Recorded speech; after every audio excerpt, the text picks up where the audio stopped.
지난 시간에는 에베소 교회에 대해서 공부를 했어요. 지난 시간에는요. 우리가 항상 알다시피 아시아의 7교회가 굉장히 중요한 거예요. 특히 아시아 7교회는 이 요한계시록에만 기록되어 있는 그러한 메시지예요. 요한계시록에만. 그러면 우리가 질문을 이렇게 던져요. 왜 요한계시록에 아시아의 7교회가 기록되었나?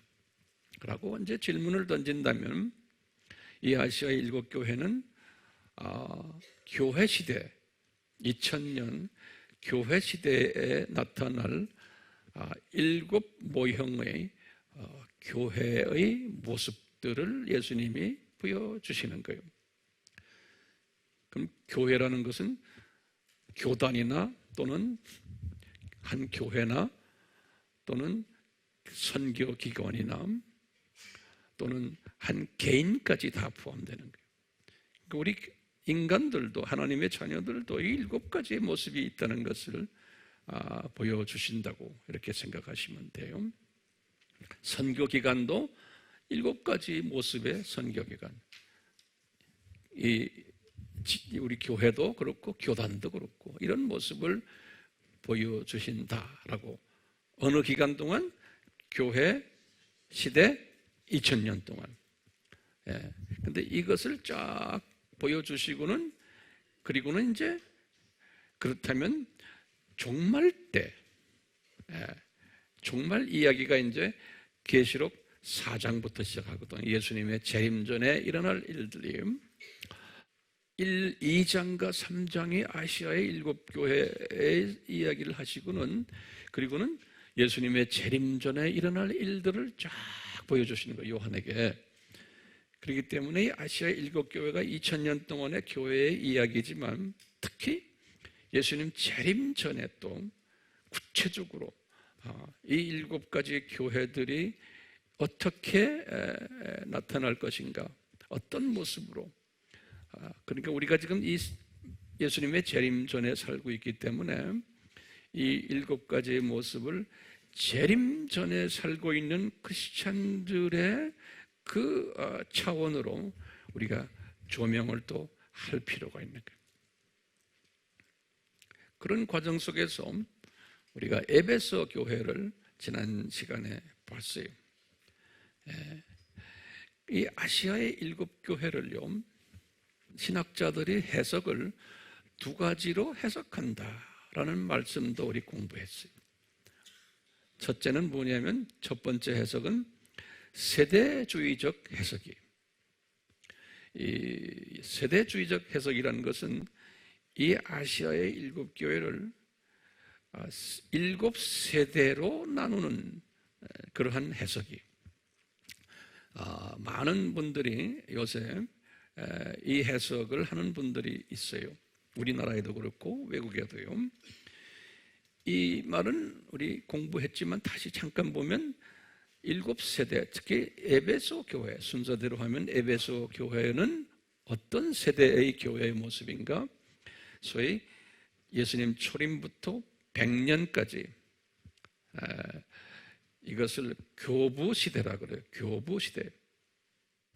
영어로는 apostolic period, apostolic 교부 시대라 그런다고. 이때 교회의 모습이 에베소 교회다, 이렇게 이제 보고요. 두 번째, 서머나 교회는 100년부터 시작을 해서 기독교가 공인된 313년까지의 세대로 서머나 교회를 보는 해석이 있어요. 세 번째로 버가모 교회는 313년부터 교황, 첫 교황이 나타난 590년 그레고리 교황, 그 시대를 버가모 교회다. 다음 시간에 우리가 공부하겠지만요. 네 번째, 두아디라 교회는 이제 590에서 1054년 동서교회가 분립된, 우리 다 공부했지만 다시 하나하나 적으세요. 4대 교회는 동서가 갈라진 1054년부터 종교개혁까지 1517년까지의 교회로 보고요. 그 다음에 이제 여섯 번째로 빌라델비아 교회는 1517년에서 1900년까지, 그리고는 라오디게아 교회는 1900년부터 예수님의 재림까지, 소위 현대 교회를 라오디게아 교회다라고 이렇게 해석하는 해석 방법을 세대주의적 해석 방법이다, 이렇게. 왜냐하면 주변에 이런 분들이 상당히 많아요. 그래서 우리가 알고 있어야 돼요. 또 이 세대주의적 방법도 우리가 알고 있어야 되는 이유가 있어요. 제가 나중에 설명하겠지만요, 세대주의적 해석 방법이 있냐면 이 아시아 7개, 두 번째 해석 방법은 비세대주의적 해석 방법이다. 이 방법은 뭐냐? 7교회는 교회 시대 전반에 있는 교회다라고 보는 거예요. 구분을 하지 않고 이 전반에 어느 시대나 어느 나라나 민족에게 항상 7종류의 교회들이 있다라고 하는 해석 방법이에요. 그러면 우리 AMI에서는 어떤 해석 방법을 채택할 것인가? 라고 한다면 뭐라고 그랬어요? 융합적 해석 방법. 우리는 세 번째 해석 방법, 융합적 해석 방법이에요. 이 두 가지를 다 융합하는 거예요. 그래서 두 해석이 공존된다라고 보면서 이것을 융합적으로 해석하는 거예요. 제가 이제 7교회를 지금 설명을 하나하나 하면서 항상 융합적 해석 그 토대 안에서 지금 설명하고 있어요. 그러니까 이 두 개를 다 아셔야 되는 거예요. 근데 그렇게 융합적 사고를 안 하고 우리나라에도 이쪽에 비세대주의적 사람들은 세대주의적 사람들의 해석을 이단적 해석이다 그래서 남을 막 정죄하고 하는 사람들 많아요. 또요.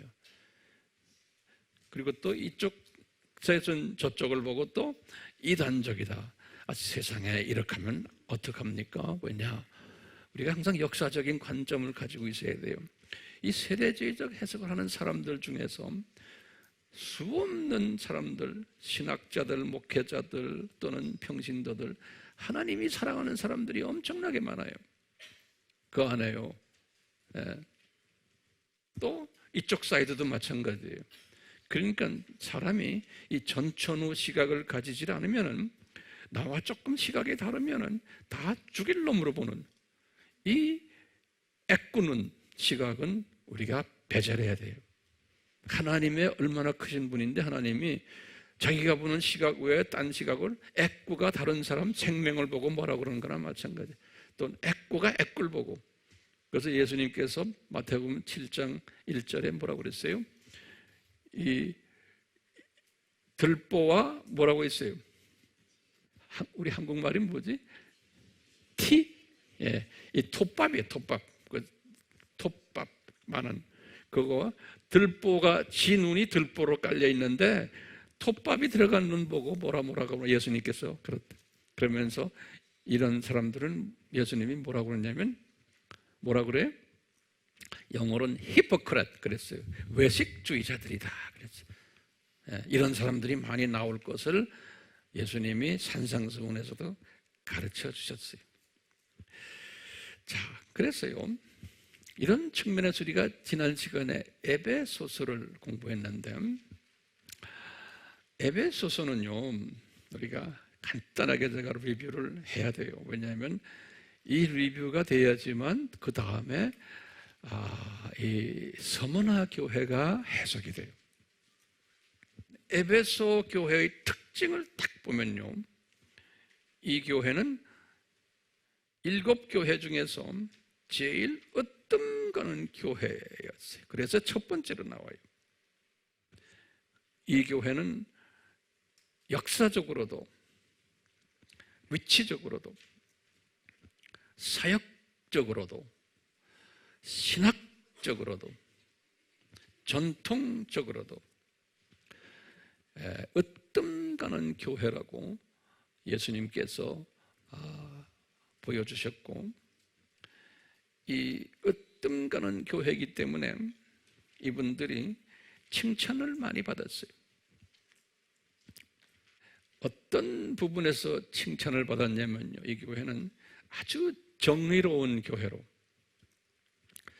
불의를 미워하고 악과 타협하지 않는 교회로, 그리고 정통 교리에 강한 교회, 기독론도 강했고, 그렇기 때문에 이단 척결에 앞장섰고요.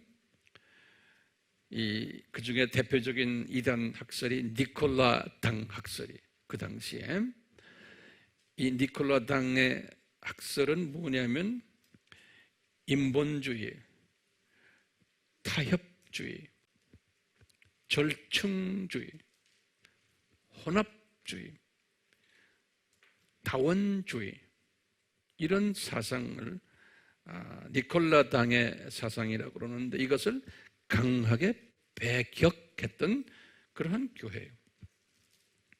그래서 이 교회는 소위 나름대로 복음주의고 아주 보수 교회였어요. 그 배경에는 여기에는 두라노소원이 있었고, 신학교가 아주 최초 신학교예요.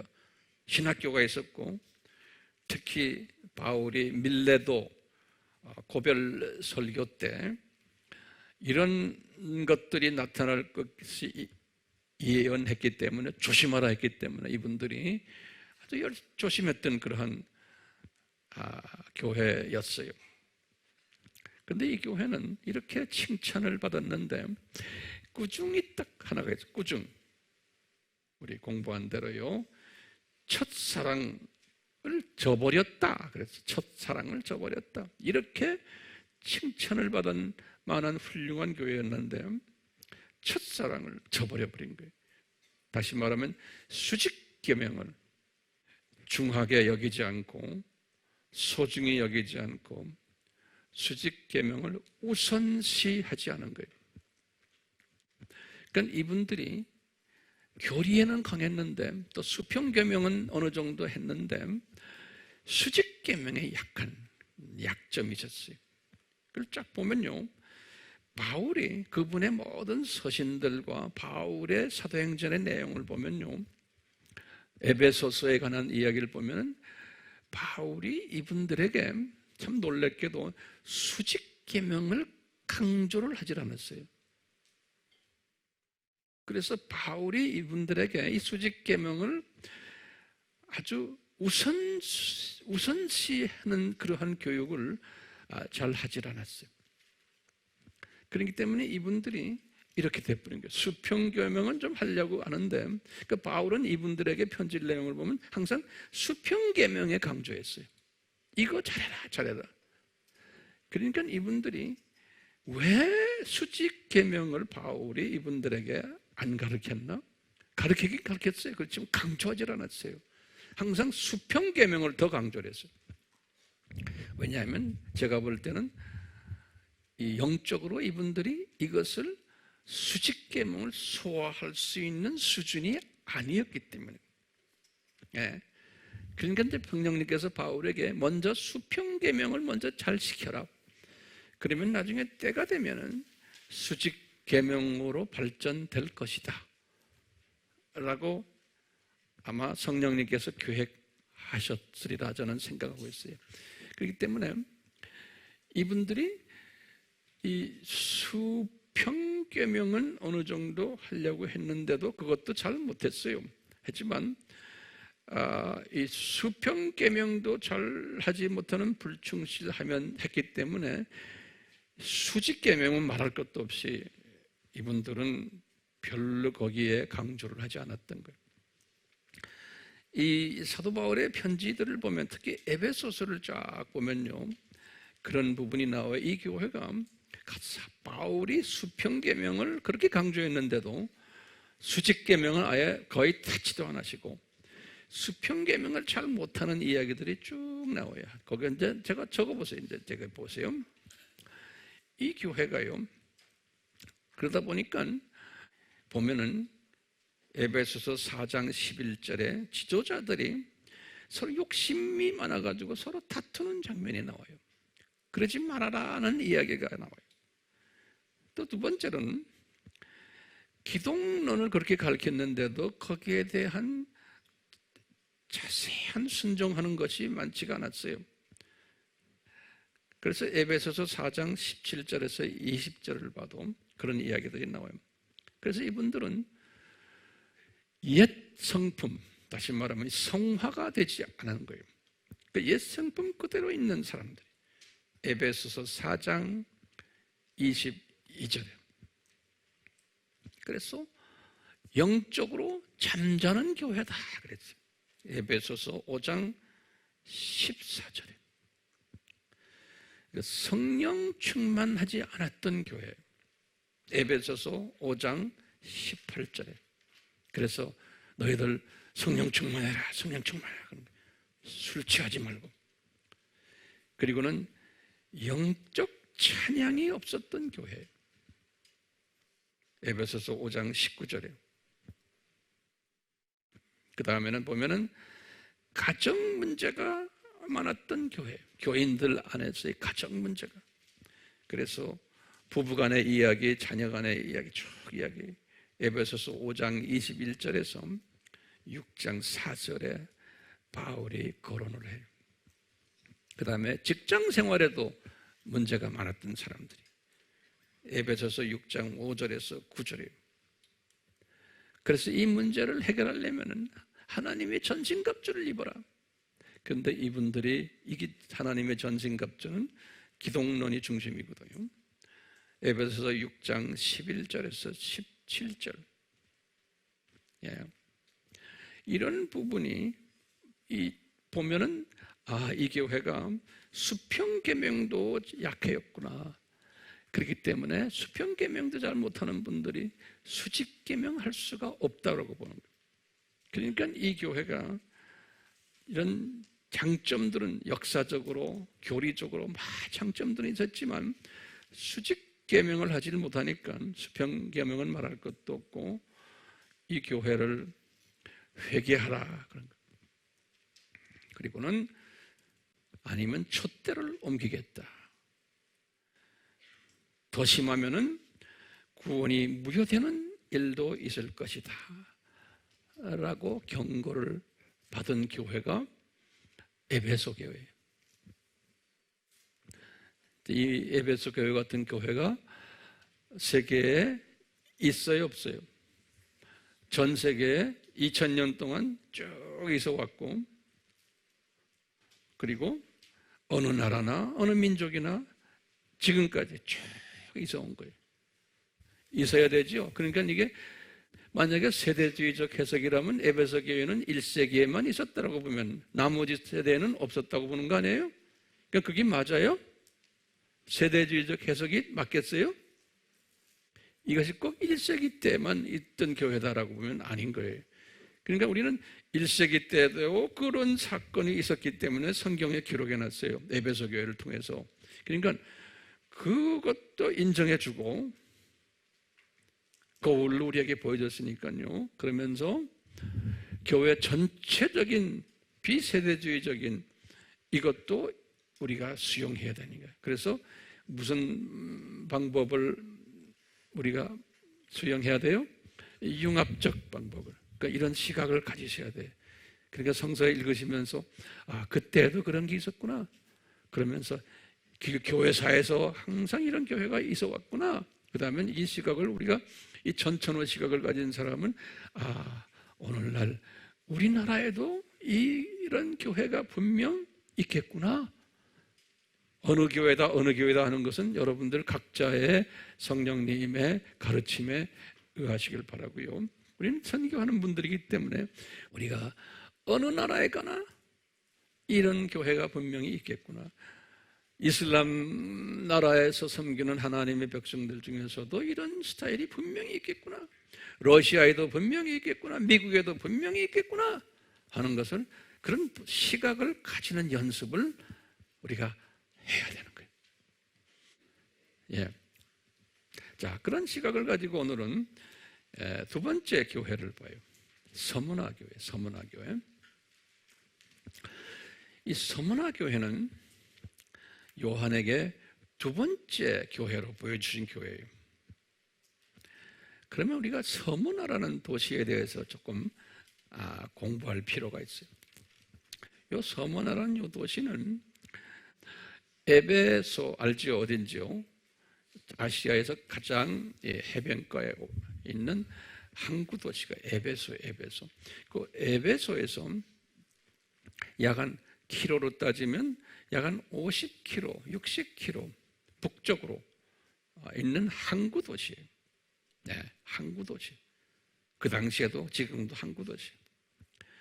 이 도시는 역사가 상당히 깊어요. 예수님 오시기 전에 한 1000년 전부터 있었던 도시인데, 예수님 오시기 약 한 300~400년, 한 300년 때 소위 그리스 알렉산드리아 제국 알지요?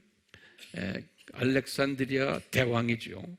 이 알렉산드리아가 이 도시를 점령해가지고 이 도시를, 이 항구를 아주 소위 말하면 리빌트 했어요. 도시를 레노베이션 했어요. 그래서 아주 아름다운 도시로 만들었어요.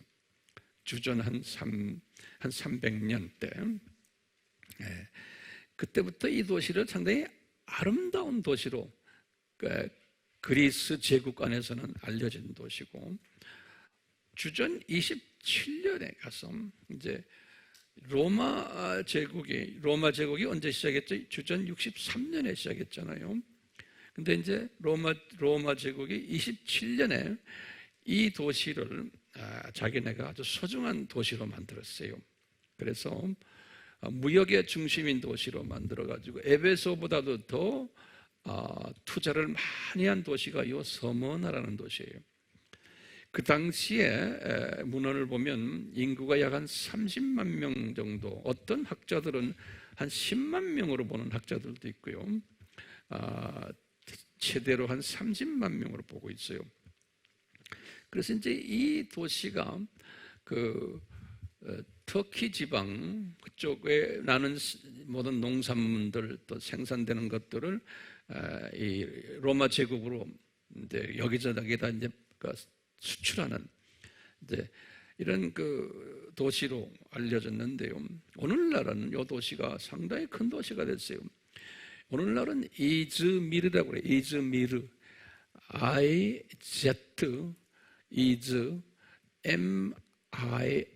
그래요. 이즈미르.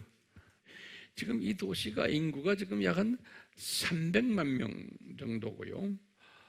그 지역의 메트로 지역, 다시 우리 경기도역까지 합하면은 약 한 400만 명이 되는 큰 도시, 메트로 도시가 됐는데, 오늘날 터키에서는 세 번째로 큰 도시래요. 첫 번째는 이스탄불이고, 두 번째는 앙카라고, 그 다음에 세 번째가 요 이즈미르 요 도시라요. 이 도시가요, 이런 도시로서 나중에 조금 더 설명을 좀 더 하겠지만, 이 도시가 예수님 당시 1세기 때 어떤 도시로 둔갑이 됐냐면요, 이 로마 제국 안에서 최대로 종교 도시가 된 거예요. 로마 제국 안에서 에베소보다도 더 이 로마 제국이 여기에 투자를 한 거예요. 그 전에도 그리스 제국이 투자를 해서요.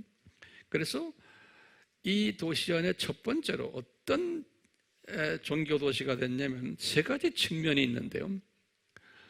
이 말씀을 오늘 잘 들으셔야 돼요. 첫 번째는 바벨론 종교, 이 로마 제국의 이 국교죠. 바벨론 종교 성전들이 가득 있었어요. 이 서머나에. 그래서 이제 제가 문헌들이랑 이렇게 쭉 내가 이렇게 조사를 해보니까 첫 번째로 니므롯을 섬기는 성전들이 있었어요. 이 니므롯을 섬기는 성전들은 니므롯이라는 이름이 여러 가지로 변형돼서 나오는데, 제가 여자의 후손책에 페이지 79페이지를 보시면은 그 그리스 신화에서의 이름과 로마 신화에서의 이름들, 니무롯의 이름들을 쭉 설명해 놓은 게 있어요. 그 도표가 굉장히 중요한 도표예요. 우리가 이런 걸 다 소화하려면요. 이 니무롯 성전이 있는데 거기에 적어도 3개의 니무롯 성전이 있어요. 그 도시에 이름이 다 달라. 첫째는 제우스 성전이. 이 제우스라는 이 그리스 신화에 나오는 이 제우스가 니무롯이거든요. 이 제우스란 말은 로마 신화에서는 주피터라고 그래요. 주피터. 이것은 목성이에요. 목성. 그래서 목요일이 여기서 나온 거예요. 예, 이 천지를 지배하는 최고의 신으로 주피터 또는 제우스 그러는 거예요. 이 성전이 거기에 있는 거예요. 이 말은 다른 말로 바꿔 말하면 니무롯 성전인 거죠. 그리고는 또 니무롯을 또 뭐라고 부르냐면 아폴로라고 부르는 거예요. 그리스 말도 아폴로고 로마에서도 아폴로라고 부르는 거예요. 이 아폴로란 말은 태양이란 소리예요. 그래서 여기서 썬데이가 나온 거예요. 주일, 썬데이가. 이게 썬데이라는 거는 요 아폴로 신, 여기 누구예요? 니무롯이. 이 성전이 또 있고요. 세 번째는 아스클레피오스. 아스클레피오스. 그리스 말도 이렇게 부르고 로마 말도 이렇게 불러요. 요 아스클레피오스 성전이 있는데 이 아스클레피오스도 니무롯을 말하는데요. 의술의 신이에요. 의술. 병 고치는 의학. The God of Medicine 그래. 이 의술의 신에는 항상 뭐가 있냐면은 뱀이 그려져 있어요. 뱀. 그래서 요새 의학에서 그 뱀 항상 달고 다니죠. 119 차에도 뱀을 그리고 다니고요. 이게 다 여기에서 나온 거예요. 아스클레피오스. 이런 3가지의 니무롯을 섬기는 성전이 어느 도시에 있어요? 서머나 도시에 있네요. 서머나 도시에. 그 다음에 또요, 두 번째로요, 세미라미스를 섬기는 성전들도 거기에 있는 거예요. 세미라미스는 니무롯의 마누라예요. 여신이에요. 이 세미라미스가 우리 기독교에 들어와가지고 누구로 만들어졌어요? 마리아까지로 연결되어 있잖아요. 네. 여기에 보면 이 세미라미스를 섬기는 그 성전이 3개가 또 있어요. 첫 번째는 아프로디테라고 그래요. 아프로디테. 그리스 말로는 아프로디테라고 그래요. 그런데 이것은 로마 말로는 비너스라고 해요. 비너스. 비너스는 뭐예요? 이 사랑의 신이, 아름다운 여신이란 뜻이에요. 이 비너스가요. 이 사랑의 여신이, 이것이 비너스 하면은 별 따지면 금성이에요. 금성. 그래서 이 금성이 The Morning Star. 그래서 이것이 루시퍼로 변한 거예요. 루시퍼. 이것이 그래서 금성이기 때문에 금요일이에요. 금요일. 두 번째 여신이 데메테르 여신이에요. 데메테르. 이 데메테르란 말은 그리스 말인데 이것이 이태리 로마 말로는 케레스라고 그래요. 케레스. C-E-R-E-S. 이 케레스란 말인데 이게 영어로는 우리가 아침에 그 시리얼을 먹는다는 말 알아요? 곡물. 그걸 한국말로도 시리얼이라고 그러죠? 예. 그래서 이 C-E-R-E-S란 이 로마 말은 여기에 시리얼이에요. 곡물이란 곡물. 그래서 이게 농사의 여신이, 데메테르 여신이, 다시 말하면 케레스 여신이, 농사의 여신이. 세 번째로요, 여신이 성전이 있는데 그건 헤라 성전이라고 해요. 헤라. H-E-R-A.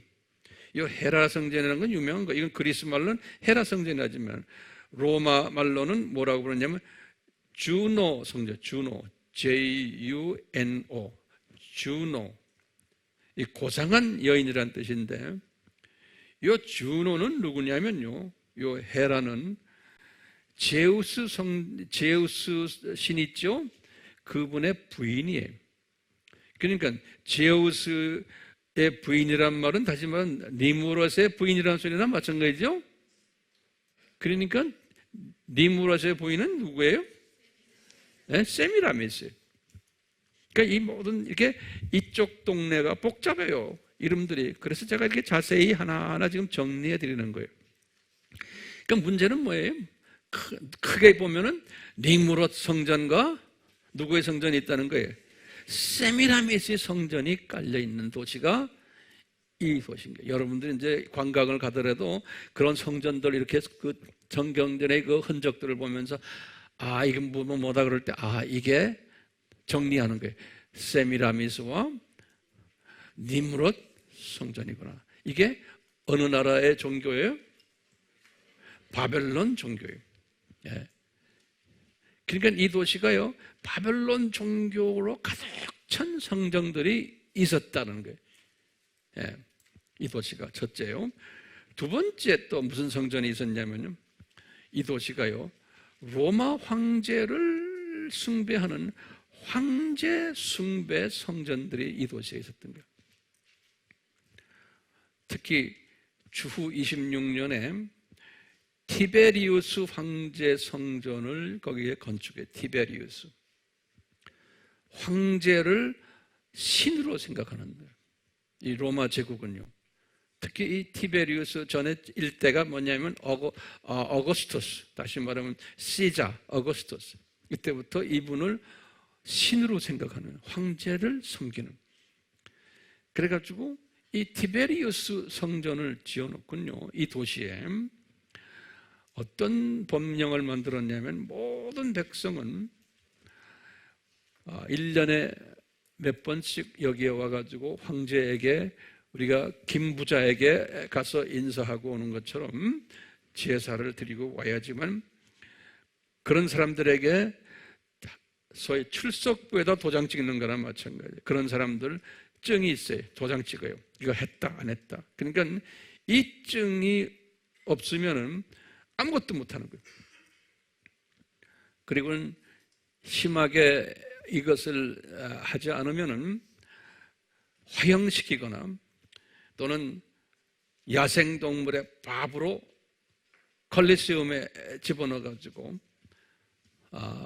만드는 그러한 핍박을 가했는데, 이 다른 그 아시아의 7교회들은 이것을 타협을 잘했어요. 크리스찬들이. 그래서 죽질 않았어요. 그런데 이 서머너에 있는 기독교인들은 이 부분을 타협을 하질 않는 거예요. 우린 죽으면 죽었지 그 출석부에다 도장 안 받겠다. 그러니까 황제 숭배하러 안 가는 거예요. 이게 서머나 교회 교인들의 배짱인 거예요. 서머나 교회와 타 교회의 차이점이에요. 오케이? 거기다가 또 무슨 성전이 있었냐면, 세 번째로 유대인 공동체가, 거기 큰 공동체가 있어가지고 유대 성전들이 있었어요. 유대 성전들이 있는데, 요 고집 부리는 서머나 교회의 이 교인들은 이 유대인 성전을 알기를 우습게 하는 거예요. 그러니까 이 유대인들이 이 고집쟁이 서머나 교회 교인들을 상대로 저놈들 혼쭐을 내야 될 텐데 하면서 요 유대인들이 어떻게 하냐면, 서머나 교회에, 서머나에 있는 로마 정권에 고발을 하는 거예요. 저 사람들 혼쭐 내라. 그러니까 이 유대인들이 고발을 해가지고 이 사람들을 핍박을 하는 거예요. 그래서 이제 오늘 서머나 교회의 편지를, 너희들 자칭 유대인이라 하지만 니네들 사탄의 회당들이라는 거예요. 사탄의 회당들, 이놈들아. 그러니까 같은 소위 하나님의 자녀들인데, 이런 부분 보면 이 우상 섬기는 일에 동참하지 않는다고 해서 유대인들은 가서 그거 하는 거예요. 그러니까 고발하는, 그래서 고발당하는 교회가 요 서머나 교회인 거예요. 이 크리스찬들이, 서머나 교회 크리스찬들이 왜 이 황제 숭배에 불순종했을까요? 이 사람들은 에베소 교회와 달라요. 이 사람들은 수직계명 우선시하는 믿음을 가진 사람들인 거예요. 수직계명 우선시하는 믿음을 가진 사람들이. 요 에베소 교인들은 수평계명은 어느 정도 할지 모르지만 수직계명을 잘 하지 않기 때문에 타협하는 사람들이기 때문에 이 수직계명을 차선으로 하는 또는 수직계명을 무시하는 사람들이기 때문에 이 에베소 교회는 핍박이 없었어요. 타협하기 때문에. 오늘날도 마찬가지예요. 수직계명에 철저한 사람은 미움받고 핍박받게 되어 있어요. 우리나라에서도요. 예, 타협하면은 절대로 이런 게 없어요. 오늘날에 가장 우리 기독교인들이 가지고 있는 오늘날의 지금 문제는 뭡니까? WCC, 그 다음에 종교 다원주의 문제가 우리에겐 제일 큰 거예요. 이건 왜 그래요? 수직계명에 위배되는 행위. 근데 교회들이나 크리스찬들 중에서 이런 것에 타협하는 사람들이 많은 거예요. 그러니까 미움 안 받아요. 그런데 다원주의에 대해서, WCC에 대해서 미움을 공격을 하면, 우리는 거기에 참여 안 한다, 그건 잘못됐다라고 말을 한다면은 미움받는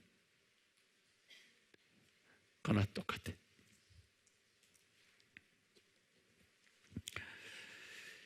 그래서 이 서머나 교회가요, 참 신기한 것이, 지금 보니 서머나 교회 이야기가요, 우리에게 뭐 보여주냐면, 특히 이제 그 당시부터 2000년부터 지금까지 이렇게 보면, 지금 이 교회 시대라는 게 뭡니까? 창조 목적 학교 구조 속에서 몇 학년이에요? 교회 시대라는 것은 처음 1000년은 초급대학이고 그 다음 1000년이 무슨 대학이에요? 4년제 대학이죠. 오늘날은 어느 때예요? 4년제 대학교 졸업 때예요. 오늘날은. 그러니까 이 말은 뭐냐면 서머나 교회 같은 교회가 오늘날에는 전 세계에 핍박이 가장 많이 일어나는 때, 다른 말로 표현하면 오늘날은 이 수직계명에 관심 없고 수직계명에 반대되는 것을 가르치는 교회가 많을 때고, 반대로 서머나 교회 같이 적극적으로 이 부분에 대해서 반대하는 그러한 교회들도 존재한다는 것을 가르쳐 주는 거예요. 이게 하나님께서 이게 디자인하신 거예요. 딱 지금 보면 2000년 전에 이런 서머나 교회가 이 서머나 교회를 보여주면서 교회 시대에 이런 서머나 교회들이 있을 것을 디자인하신 거예요. 그렇기 때문에 이제 하나님의 완전한 디자인 속에서 지금 우리가 지금 이야기하고 있는 거예요. 자, 그러면 디자인했다는 것을 우리가 어떻게 할 수 있느냐? 뭐 여러 가지 이유가, 그 방법이 있죠. 첫 번째, 서머나라는 그 이름 속에서 하나님이 디자인하신 것을 알 수가 있어요. 서머나라는 그 이름 속에서. 그러니까요, 이 서머나라는 그 이름이, 제가 이제 원어 성경을 딱 보면 뭐라고 되어 있냐면, 참고로 적어 놓으세요. 뭐 외울 필요는 없지만, 스미르나이오스예요. 무아에 스미르나이오스. 원어 성경에 보면 그것을 서머나 이렇게 해서 서머나. 근데 그 스미르나이오스라는 이 단어를 딱 보면 거기에 스미르나라는 단어가 나와요. 이 스미르나라는 그 단어가 뭐냐면요, 영어로는 myrrh라고 그래요. MYRRH. MYRRH. RRH. 그것을 이제 영어로 머르라고 발음해요. 그것을 또 사전에 보면 뭐로 되어 있냐면 몰약이라 해요. 몰약. 몰약이 무슨 뜻이냐면 죽음, death라는 의미가 있는 거예요. 그래서 이 몰약이란 그 단어, 이것이 스무르나라는 그 서머나의 뜻이 몰약이 있는 도시라는. 그러면 성서에서요, 이 몰약이란 단어가 여러 군데 나와요. 제가 성서 이야기를 좀 해줄게요. 간단하게. 첫 번째, 향수를 이야기할 때 시편 45편 8절에, 그 다음에요, 이 제사장들이 성소에 고급 향로를 바칠 때 다 쓰는 단어예요. 출애굽기 30장 23절에. 그러니까 이 말은 뭐냐면 향내나는 제물을 바친다는 뜻이에요. 예. 그 다음에 세 번째로는요, 에스더 2장 12절에는 여자들이 죄를 정결케 하기 위해서 바르는 하나의 약품이 머르가. 그 다음엔요, 우리 알다시피 동방 박사가 예물을 아기 예수께 가져올 때 황금을 가져오시고 유향을 가져오고요, 몰약을 가져왔어요. 그러니까 예수님의 정체성을 이야기하는 거예요. 황금은 예수님의 신성, 유향은 예수님의 인성, 몰약은 예수님의 죽음이에요. 마태복음 2장 11절에 또 예수님이 이제 죽으셨을 때 그 예수님의 시체에 바를 몰약을 니고데모가 가져온 거예요. 요한복음 19장 39절에. 근데 신기하게도요, 이제 천년왕국 때 보면요, 하나님의 사람들이 하나님께 이 새 선물을 가져오는 이야기가 나오는데, 그때 보면 몰약이 없어요. 금과 유향만 가져왔어요. 몰약이 빠져버렸어요. 이사야서 60장 6절에. 이 말은 뭐예요? 예수님이 이미 죽으셨기 때문에 이제는 몰약이 필요가 없는 거예요. 천년왕국 때는. 이 말은 이 도시 이름 자체가 뭘 말해요?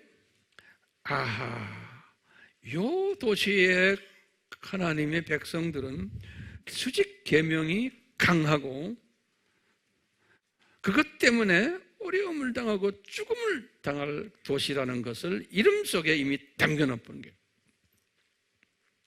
뿐만 아니라 두 번째, 이 도시의 특성은 이름 속에서 우리가 뭘 보냐면요, 아하, 이 도시는 안티 기독교 종교성이 강한 도시구나. 그러니까 크리스천들을 순교까지 이루도록 디자인한 도시구나. 크리스천들의 피냄새가 나는 도시구나. 크리스천들의 피로서 가득 찬 도시구나. 우리가 이 서머나라는 이름 속에서 이것이 담겨 있어요. 세 번째로 담겨 있는 건요, 이 서머나라는 그 이름 속에는 이 도시의 크리스천들은 강한 수직계명 최우선 성도들이구나. 타협안하는 도시구나. 혼합하지 않는 성도들이구나. 창조 목적이 강한 사람들이구나. 이것 때문에 생명의 면류관을 받는 사람들이구나 라는 것을 이름 속에서 보여주는, 이름 속에서. 그래서 기독교 역사에서 보면요, 이 교회 출신 중에서 아주 순교자로서 대표적인 사람 한 분이 나와요. 기독교 역사 속에서요. 우리도 그분 이름을 들었을 것으로 생각하지만 요분이 누구냐면요, 사도 요한의 제자예요. 폴리캅이라는 사람이에요. P-O-L-Y-C-A-R-P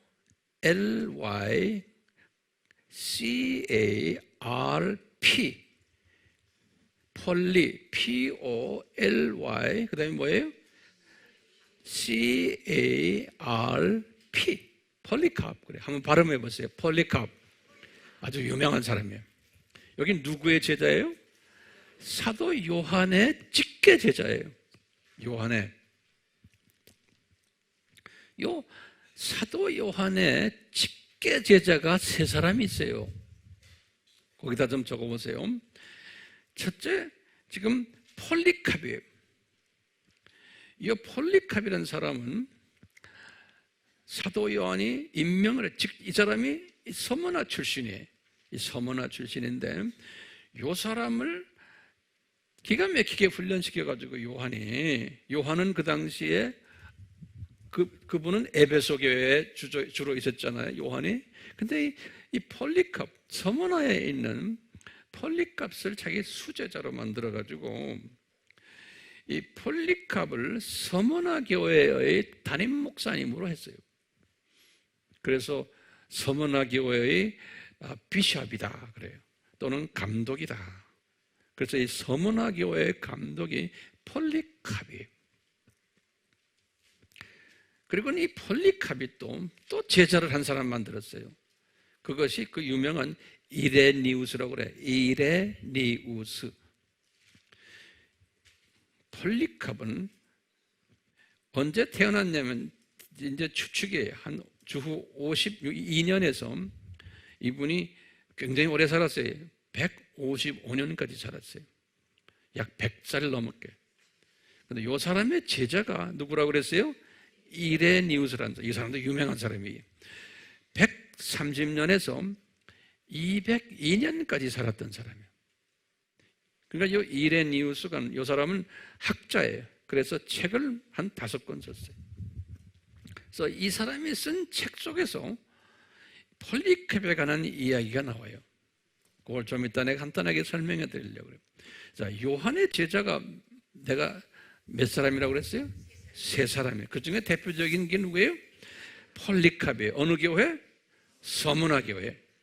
자, 또 두 번째 제자가 누구냐면요, 파피아스라고 그래요. P-A-P-I-A-S.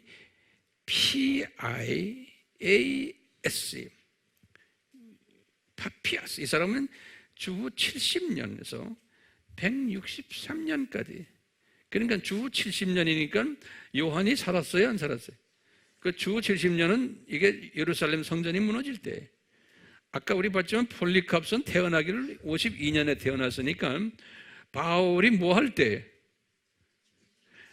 2차 여행 끝날 때쯤이에요. 그러니까 바울이 서머나의 2차 여행 때 서머나 교회 개척했잖아요. 그러니까 바울이 서머나 교회를 개척할 때 이 사람이 태어난 사람이에요. 재밌죠? 네. 폴리캅이. 이 파피아스라는 사람은 골로새 교회 옆에 무슨 교회에? 라우디기 교회. 그 근방에 있는 도시가 히에라폴리스라고 그래요. 히에라폴리스. 이것도 유명한 이름이에요. 히에라폴리스. 여기에도 교회가 있었는데 요 교회의 감독이었어요. 파피아스고요. 요 사람도 책을 한 5권 썼어요. 그래서 히에라폴리스의 감독을 했는데 요 사람이 163년에 죽었다고 그랬잖아요. 요 해에 서머나에 와서 순교를 당한 사람이에요.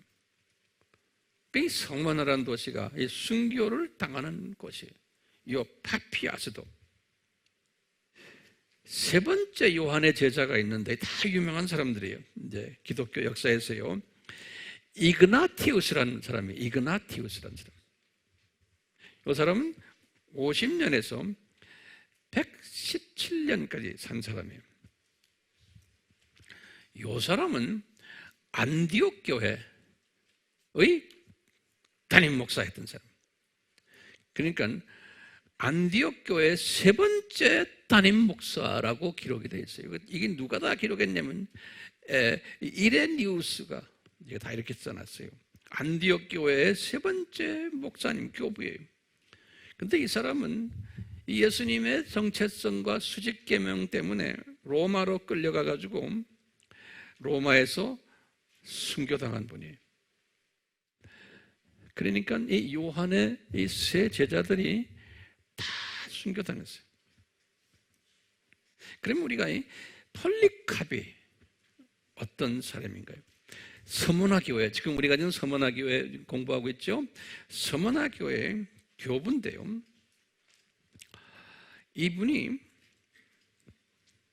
주후 69년에 예수님을 영접했어요. 요한을 통해서. 그러니까 그때 요한이 요한복음을 쓴 때예요. 요한복음이 주 한 67년에서 한 69년 사이에 썼다라고 우리가 보거든요. 그리고 70년에 이스라엘 나라가 이제 패망된 거죠. 그 아주 복잡한 때 예수님을 영접했어요. 내가 볼 때는 요한복음을 읽고서는 아마 예수님 영접하지 않았나. 지금 누구의? 폴리캅 이야기예요. 이 폴리캅이 이제 유대인들의 고발에 의해서, 자칭 유대인들의 사탄의 회당의 고발에 의해서 폴리캅이 로마 황제에게 제사를 드리지 않으니까 이 사람을 죽이도록 한 거예요. 그래서 로마 황제가요, 비오라는 형제인데 안토니우스 비오 파이어스, 안토니우스 비오라는 황제가 이 폴리캅을 화형제 시켰어요. 그런데 이 이레니우스의 그 책에 보면요, 뭐라고 기록되어 있냐면 이 폴리캅이 12번째 서머나 교회 순교자다 그랬어요. 12번째. 그리고는 이 폴리캅이 심지어는 이방인들까지도 폴리캅을 존경했다는 거예요. 멋있는 사람이었대요. 이 폴리캅이 아주 잘 가르치는 선생님이었고, 그래서 요한이 이분을 서머나 교회의 감독으로 임명했고, 이분은 불에 태우기 위해서 장작더미에 이렇게 서가지고 사람들 보는 데서 이렇게 장작불에 서서 이렇게 팔, 다리 다 묶여가지고 서 있는데 거기에 불을 비췄대요. 이제 이레니우스 책에 이렇게 기록되어 있다는 거예요. 불을 붙였는데 불이 막 타는데 갑자기 바람이 확 오면서 그 불이 이 폴리캅으로 가지 않고 저쪽으로 가가지고 불이 그냥 꺼져 버렸다는 거예요. 성령님이 이제 그분들에게 이렇게 보여주신 거예요. 그러니까 거기에 있는 군인이 칼을 들고 와서 폴리캅의 가슴을 쳐서 죽였다는 거예요. 그리고는 다시 불을 질러가지고 불에 태워버렸다. 이런 이야기가 써 있어요. 근데 이분이 딱 묶여가지고 서 있었을 때 황제가 그분에게 그러는 거예요. 너 황제를 섬기고 황제에게 와서 절을 하고 하면은 내 너를 살려주겠다. 네가 섬기는 예수 그리스도를 부인해라. 그럼 내가 살려주겠다. 그러니까 이분이 유명한 말을 한 것을 거기에 기록해놨는데 이 폴리캅의 유명한 말이에요. 뭐냐면 그 말은 참 감동적이에요.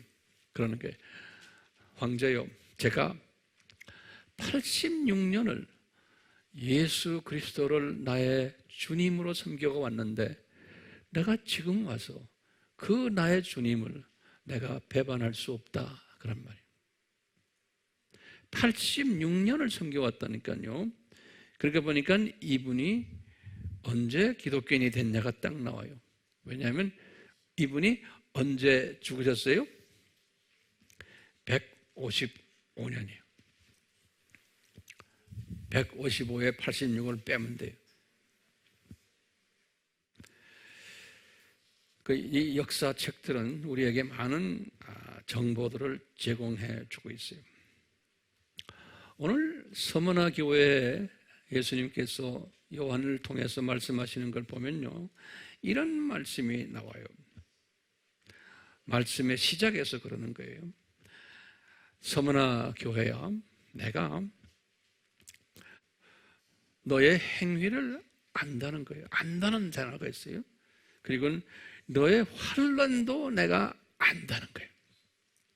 그리고 너의 궁핍도 내가 안다 그러셨어요. 예수님이 이 말을 우리가 깊이 묵상해야 돼요. 근데 예수님이 지금 이 도시 안에 있는 하나님의 백성들이 지금 어떤 행동을 하고 있다는 것을 안다는 거예요. 행위를 안다. 그 행위는 무슨 행동일까요? 수직 계명을 충실히 우선시하는 것을 안다는 거예요. 예수님이.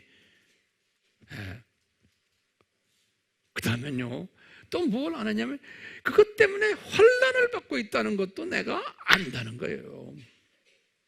예수님이 모른 체 하는 게 아니라 다 알고 있다는 거예요. 그 다음에 이것 때문에 너희들이 궁핍을 당하는 것도 내가 알고 있다는 거예요. 이 궁핍이라고 할 때 원어를 딱 드렸다면 우리가 산상수훈에서 공부했어요. 푸터커스 그랬어요. 푸터커스가 뭐예요?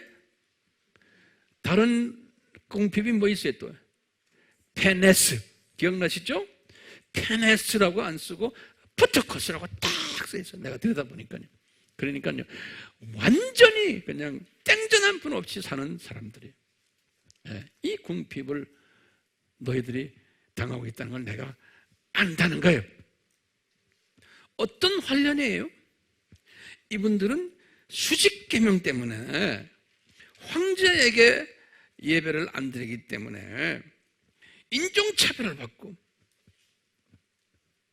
멸시 대상이 되고 증오의 대상이 되고 인간 말종 취급을 받고 심지어는 매국노 취급, 저주의 대상까지 돼가지고 이분들은 경제적 불이익 당하고 아이들 학교도 보내지 못하는 교육적 불이익도 당하고 사회적으로도 저소득층으로 몰락해버리고 하층 계급으로 몰락된 이런 환난을 겪고 있는 사람들인 거예요. 이 때문에 궁핍한 사람들이 아주 그냥 땡전 한 푼 없는 사람들인데 거기다가 요한에게 말씀하신 가로딱치고는 너희들이 지금 궁핍하지만 오히려 내가 부유하다 그랬어요. You are rich.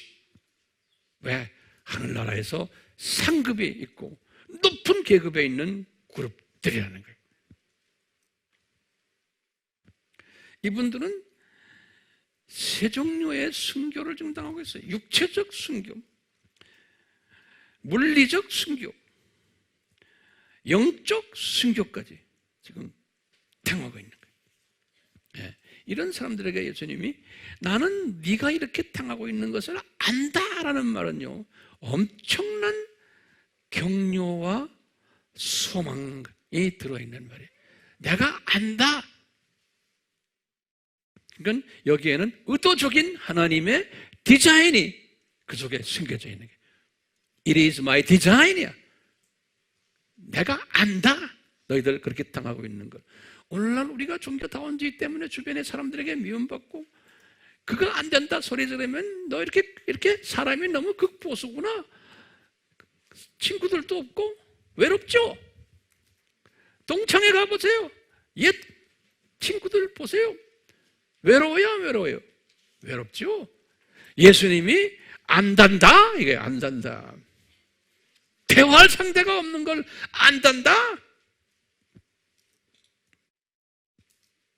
그러면서 이 편지의 마지막에 뭐냐면 내가 너희들에게 생명의 면류관을 약속했단다. 네?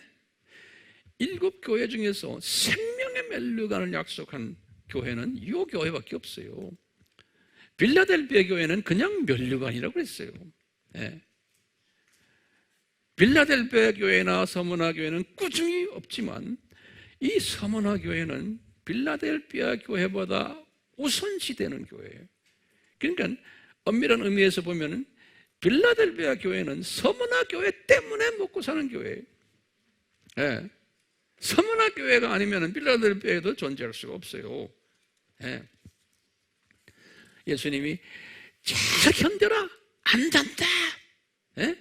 너 훈련 마치면 엄청난 상급이 뒤에서 기다리고 있다. 그러면서 그러는 거예요. 이 오늘 편지 속에 보면 너희를 열흘 동안 환난 속에 집어넣겠다 그랬었어요. 열흘 동안, 10일 동안. 도대체 10일이라는 게 뭡니까? 그러면 우리 신학자들이 이걸 가지고 또 연구를 해요. 신학자들이 짭이 이거예요.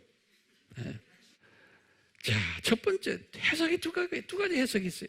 10일이라는 해석은 성서 안에서 보면요, 어떤 짧은 기간을 이야기할 때 10일이라는 표현을 쓴 것이 성서에 있어요. 짧은 기간을. 성경 구절만 드리겠어요. 나중에 보세요. 창세기 24장 55절, 욥기 19장 3절, 다니엘서 1장 12절. 이런 데 성경을 보면요, 짧은 어떤 기간을 설명할 때 10일이라는 표현을 해요. 10일. 그러니까 짧은 기간 동안 어려움을 주겠다. 이렇게 이제 다른 말로 표현하면 하나님이 허락하신 어떤 기간이 있어요. 그 기간 동안에 어려움을 당할 거다. 핍박을 당할 거다. 근데 이제 세대주의 사람들은 이 10일을 어떻게 해석하냐면요, 이것도 이제 다 맞는 이야기들이에요. 이제 세대주의 사람들은 어떻게 해석하냐면요, 네로 왕부터 시작을 해서 네로 왕이 주전 54년에서 68년까지의 왕이에요. 기독교인을 엄청 핍박했던 왕이 네로 왕이에요. 네로 왕부터 시작을 해서 쭉 기독교를 핍박했던 왕들 이름들을 쭉 거론을 해요. 그러면서 제일 마지막 10번째 기독교를 아주 심하게 핍박했던 왕이 303년에서 313년 동안 왕 황제 노릇한 그 왕 이름이 디오클레티안이라고 그래요.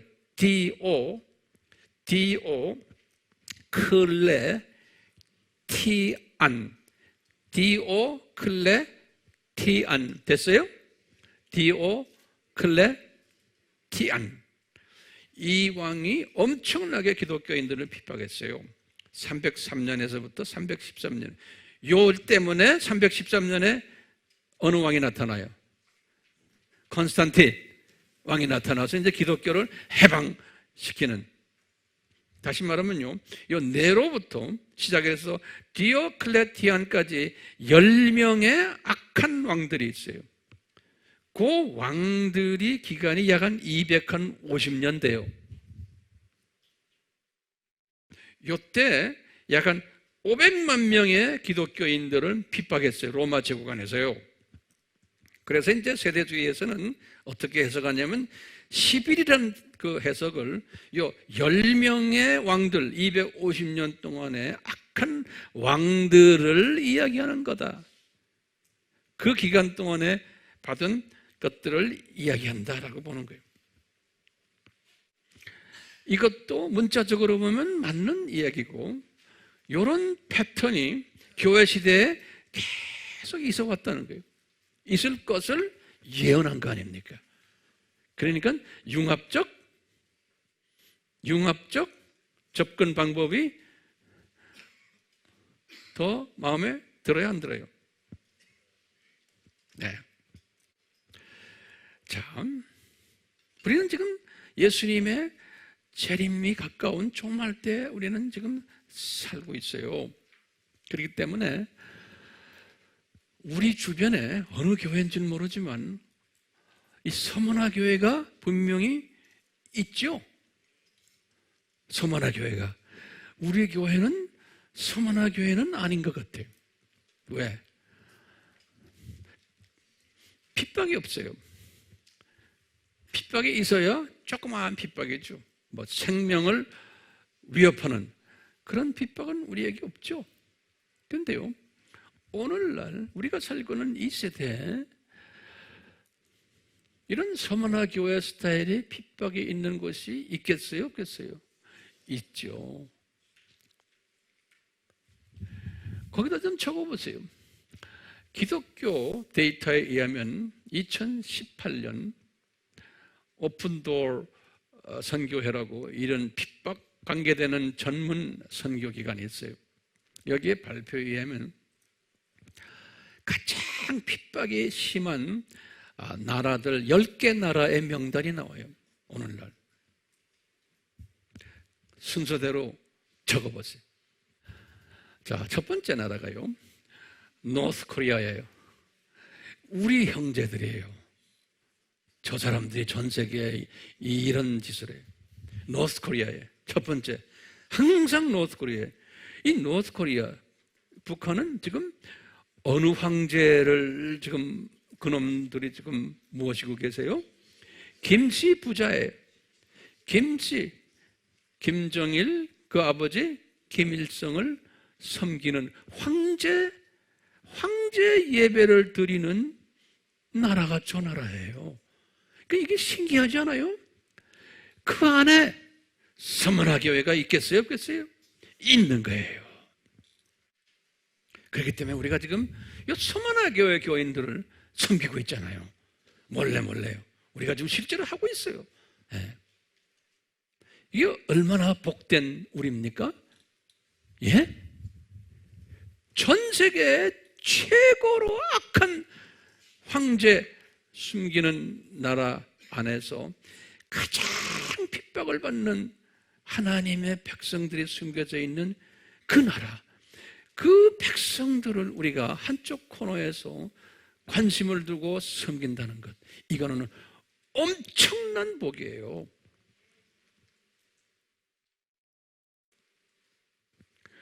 두 번째 핍박 나라가요, 아프가니스탄이에요. 아니, 소말리아예요. 다 이슬람 나라들이 소말리아, 세 번째가 아프가니스탄, 네 번째가 파키스탄, 다섯 번째가 수단, 여섯 번째가 시리아, 이라크, 이란, 예멘, 에리트리아 나라는 아프리카의 제일 북단에 있는 이 케냐에서 이 북쪽에 있는 에티오피아에서 독립된 조그만 나라예요. 옛날엔 이태리 속국이었는데 다 이게 이슬람 국가들이에요. 요 안에 우리 서머나 교회와 교인들이 숨겨져 있는 거예요. 우리가 지금 요 안에서 우리가 지금 섬기는 나라들이요, 파키스탄, 수단, 이번에 이제 터키, 이번에 제가 가면은 시리아 사람들, 이라크 사람들, 이란 사람들이 와요. 그 다음에 예멘 사람들, 이 사람들 이번에 와요. 우리가 이런 사람들을 섬기는 일을 지금 하고 있는 거예요.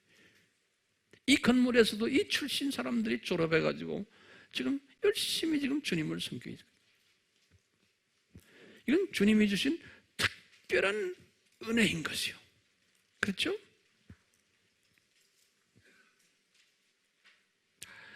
이 은혜에 우리가 동참한다는 것은 이게 보통 복이에요? 네?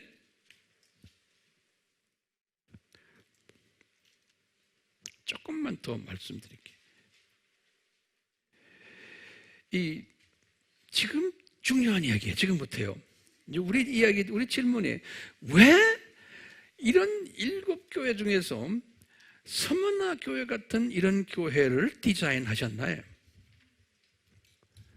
우리 예수님이 왜 서머나 교회 같은 교회를 디자인하셨나 이거예요. 이런 거 없이도 우리가 예수님을 섬길 수 있는데 왜 이렇게 하셨냐고. 왜 오늘날 예수님이 나 다 안다 하시면서 왜 이렇게 우리 북한 같은 저런 나라로 예수님이 디자인하시고 왜 저렇게 만드셨습니까? 왜 가만 놔두십니까? 왜 저 안에서 신실한 주님의 자녀들이 지금 엄청난 핍박을 받고 있는데 왜 그대로 놔두십니까, 예수님? 이 질문이 없을 수가 없잖아요. 우리가 중국에 가서도 공안이 무서워가지고 공안 피해 다니면서 우리가 섬기는 거 다 해봤잖아요, 우리가요. 왜 예수 믿는 사람이 이렇게 공안을 무서워가지고 숨어 다니면서 우리가 이럽니까? 여기에 대한 질문 안 던져요? 던져야죠. 왜 공산당 놈들이 저렇게 잘 살고 지네들이 펑펑펑 파워를 가지고 가면서 왜 이 가정교회 그리스도인 중에서 가난하고 피해 다니고 도망 다니고 숨어 다니고 우리끼리 모여가지고 커튼 치고 찬송가사 조금 부르기 겁을 내고 이럽니까? 우리가 왜 이럽니까? 여기에 대한 질문 던지셔야만 돼요. 그렇죠? 네. 그러면서 예수님의 재림 전에는 이런 일들이 더 심하게 일어날 것을 성서에서 예수님이 말씀하셨는데 왜 그렇습니까? 왜 그렇습니까? 이것은 왜 그러냐면요, 하나님의 생명 살리는 원칙 때문에 그러는 거예요. 이거 중요한 단어예요. 하나님의 생명 살리는 원칙이 있어요. 이 원칙은 뭐냐면 한 사람이 죽어야지만 다른 사람이 살아나게 되어 있는 원칙이에요. 이건 굉장히 중요한 기독교의 아주 핵심 원칙이에요. 생명 살리는 원칙이에요. 그렇기 때문에요, 예수님이 이 말씀하셨어요. 우리 잘 아는 요한복음 12장 24절에 분명히 말씀하셨어요. 예수님이 십자가에 달려 죽기 일주일 전에 하신 말씀이에요. 내가 하늘의 밀이 되어 땅에 떨어져 죽어야지만 된다는 거예요. 그래야지만 많은 사람들이 살아난다는 거예요. 예수님이 지금 이 말씀을 딱 하시면서 내가 이제 곧 이제 이 일에 이제 내가 실제로 이제 참여자가 될 테인데, 우리 한번 내가 이제 말씀드릴게요. 요 생명 살리는 원칙을 누가 이 원칙을 설정했어요? 내 질문이에요. 여러분들 대답하세요. 누가 이 원칙을 만들어냈어요? 네? 그러면 뭐라고 대답해야 돼? 삼위 하나님이 만든 거예요. 삼위 하나님. 이거 잘 노트에 적으세요. 이거 여러분들 적어갖고 이걸 나눠야 돼요, 딴 사람하고요. 이건 삼위 하나님이 만들어내신 원칙이에요. 그래가지고요, 이 삼위 하나님이 언제 이 원칙을 만들어냈어요? 언제? 그러면 뭐예요? 창세 전에 이 원칙을 만들어냈어요. 창세하기 전에 삼위 하나님이. 그래가지고요, 이 원칙 때문에 예수님이 이제는 하나님의 자녀들이 좀 있으면 만들어질 텐데 그분들 죄 속에 집어넣었다가 살려줘야 되는데 살리는 일을 누가 해야 된다는 거예요? 누가 죽어야 된다는 거예요. 그래서 삼위 하나님이 회의하시고는 창세전에 예수 하나님이요, 당신이 내려가서 죽으시오 한 거예요. 이것이 창세전에 이미 다 디자인되신 거예요. 그렇죠? 이 예수 하나님이 여기에 순종하셨다고 그랬잖아요.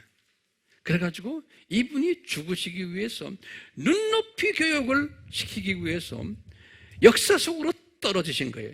영원하신 분이 역사 속으로. 이분이 누굽니까? 예수님이. 이분은요, 창조주세요. 이분은요, 만물을 지배하시는 통치자예요. 이번 예수님이 하늘과 땅의 모든 것을 소유하신 분이세요. 예수님이 만유를 붙잡으시는 분이세요. 만유의 왕이세요. 주님이 되세요. 이분은 심판주 되시는 엄청난 분이세요. 예수님이. 근데 이분이 이 생명 살리는 원칙 때문에 나약한 인간으로 내려오신 거예요.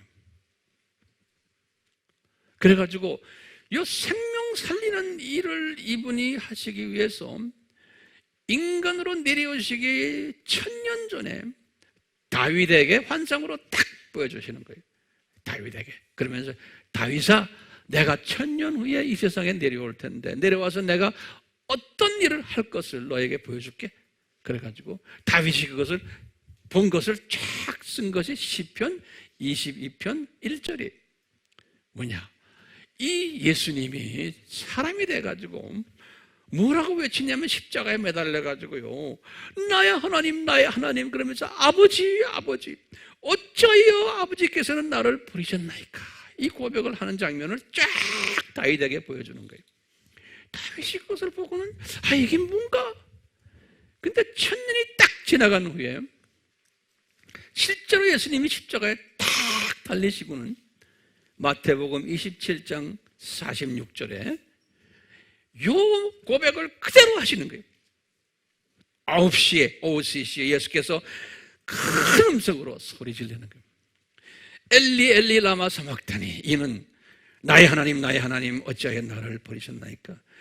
이분이 생명 살리는 일을 하시기 위해서 실제로 창세전에 디자인하신 것을 인간이 되셔가지고 이것을 쫙 실제로 눈높이로 우리에게 보여주시면서 이 일 때문에 하나님의 자녀로 예정된 사람들이 죽었다가 생명을 찾게 되는 요 디자인이 창세전에 딱 했는데 그 디자인이 성취되는 거예요.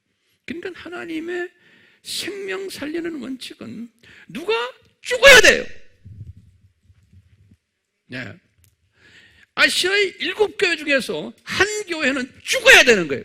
그래야 나머지 교회들이 그 속에 있는 하나님의 자녀들이 살아나는 거예요.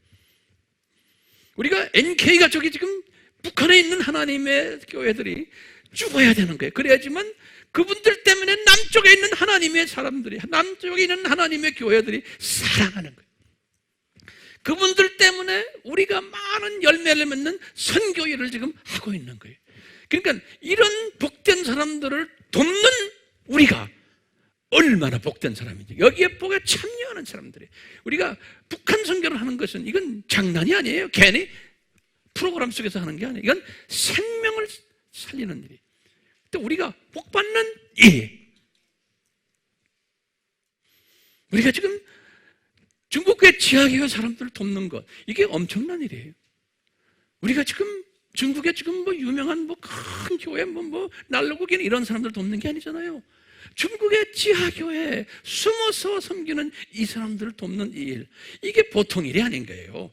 여기에 여러분들이 동참하는 것은, 이것은 복된 사람이 아닐 수가 없어요. 생명의 면류관 그분들 걸 조금 우리가 나눠 가지는 거예요. 네. 그런 교회가 우리 교회예요.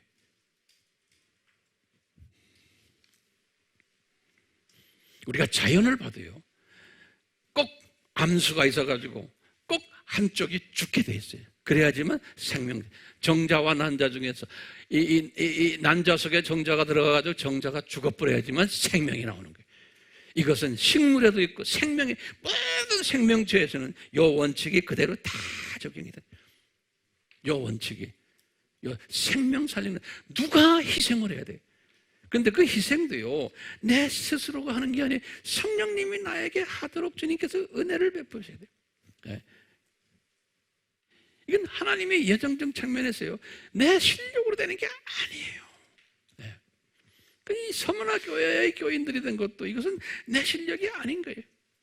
그래서 이스라엘의 그 역사를 딱 보면요, 이스라엘의 하나님의 자녀들이 다 우상을 섬기면서 이런 짓들을 한 이야기가 아니에요. 그럴 때마다 항상 우상을 섬기지 않는 남은 자들을 딱 거기다가 숨겨놨어요. 여기에 그루터기들. 그래서 이사야서 1장 9절에 그래서 이스라엘아, 너희들이 소돔과 같이 망하지 않는 이유가, 고모라와 같이 망하지 않는 이유가 뭔지 아느냐? 너희들 속에 남은 자들 구루터기들이 있기 때문에 그 사람들이 이 생명을 살리는 일을 하기 때문에 이 사람들 때문에 이스라엘을 내가 버릴 수가 없다는 거예요. 그러니까 하나님의 지금 그 초점이 어디가 있냐면 그 서문화 교회 사람들, 이 복음 때문에 고통을 받는 사람들, 예? 요 남은 자들, 요 구루터기들에게 있다는 게.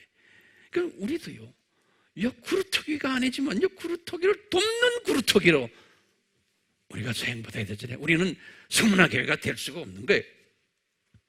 그러니까 이 서문화 교회의 도움으로 필라델피아 교회가 존재한다고 보면 되겠어요. 우리는 그러면 우리의 여생을 어떻게 살아야 돼요? 이 원칙을 깨달은 우리는 그냥 나의 어떤 필요를 채우기 위해서, 내가 평안을 얻기 위해서 신앙생활을 한다? 그렇게 하세요. 그렇게 해도 그냥 대부분이 다 그렇게 하고 있어요. 그런데 거기에서 한 단계 업그레이드된 서문화 교회의 크리스찬이 되려면 어떻게 해야 돼요? 지금 핍박받는 이 형제 자매들을 내가 직접 간접으로 돕는 일에 참여해야 되는 거예요. 이것은 내 힘으로 안 돼요. 성령님이 나를 그렇게 감동을 주세요. 지금 저희 교회 나오면서도요, 그냥 예배 잘 드리고 그냥 가는 사람들이 있어요. 그렇게 하세요. 괜찮아요. 그렇지만 그렇게 해가지고는요, 나중에 저쪽 나라에 갈 때 거기 가보면 면류관이 없어요. 그때 가서 후회하지 마세요. 그렇게 하세요. 그렇지만 뒤에서 내가 시간이 없어서 참여하지 못하지만 기도로, 물질로, 또 여기에 하는 모든 이 프로그램 속에서 내가 한 팀이 돼서 같이 움직여주고 하는 이런 일들에 동참하면 우리 예수님의 기억하심이 되겠어요? 안 되겠어요? 저는 분명히 그 기억하심이 되고, 예수님이 내가 너의 모습을, 너의 행위를, 너의 헌신을 안다, 모른다예요. 안다예요. 이 원칙을 우리가 서문화 교회를 통해서 우리가 배우잖아요. 그렇기 때문에 나중에 여러분들이 때가 되면은 응급실에 들어 누워서 이제는 산소 마스크 낄 때가 꼭 와요. 언젠지는 우리 아무도 몰라요. 그렇지만 그 시간을 항상 생각하세요. 저는 항상 생각해요. 예? 그 시간이 교통사고 나서 갈 수도 있고요. 언제도 항상 그 지혜로운 자는, 나는 언젠가는 산소 마스크를 껴야 된다는 걸 항상 묵상하는 사람이에요. 그것을 잊어버리지 마세요. 복 있는 사람은 산소 마스크를 끼고 있을 때 의사가 며칠 못 가겠습니다 할 때 예수님 앞에 뭐라고 이야기하겠어요? 그 순간을 항상 생각하세요. 그게 지혜로운 사람이고, 자식들에게 이것을 가르쳐야 되는 거예요. 자식들에게, 지금 갓난아이를 안고 있는 엄마 아버지요, 그렇게 기도하는 거예요. 주님, 이놈 내가 이 믿음을 제가 심어주겠습니다. 그게 진정한 좋은 복된 엄마 아빠예요. 여기서 좋은 직장 가지고 뭐 돈 많이 벌어라 이 수준에서 필요하지만 여기서 끝나면 그것은 복된 부모님의 가르침이 아니에요. 저도 우리 자녀들에게 항상 그래요. 너희들 다 놓고 갈 터인데 한 단계, 두 단계 업그레이드 되라.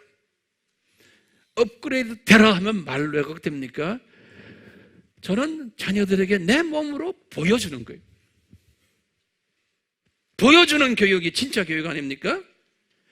보여주고 카톡으로 항상 대화하고, 우리는 두 부부가 애들에게 그걸 보여주면서 대화해요. 엄마 아빠가 이렇게 살고 있다, 이렇게 살고 있다. 그 가치관을 보여주니까요, 이 세상 따라가지 않아요. 왜냐하면 우리는 이 원칙을 알기 때문에 그래요. 그렇죠? 이 원칙을 우리가 알기 때문에 그래요. 그러니까 주님 저를 사용하십시오.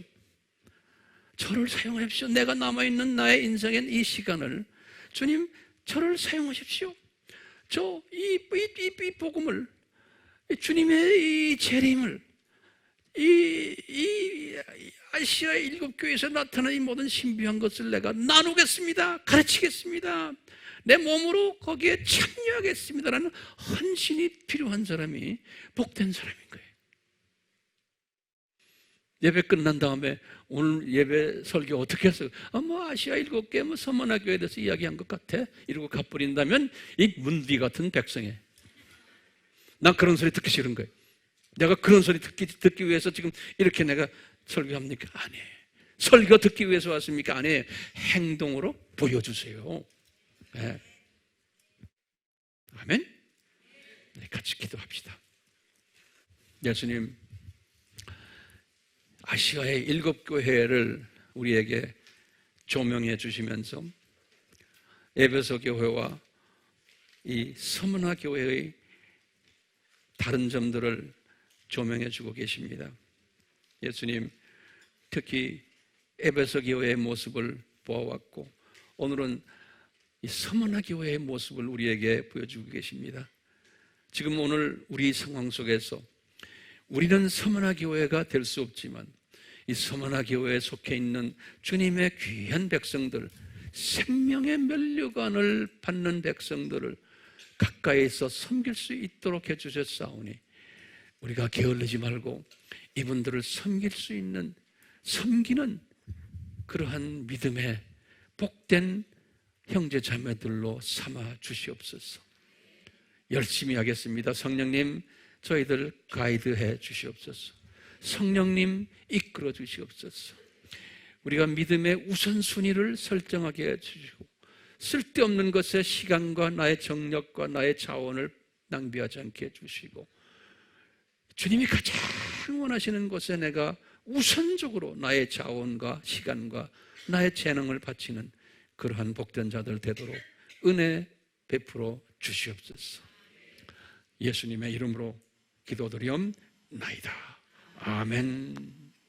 지금 이 시간은 예수 그리스도의 무한하신 은혜와 하나님 아버지의 극진하신 사랑하심과 성령님의 끊임없이 간섭하심과 가르쳐 주심과 깨닫게 하심과 순종케 하심이 우리에게 항상 있기를 축원하옵나이다. 아멘.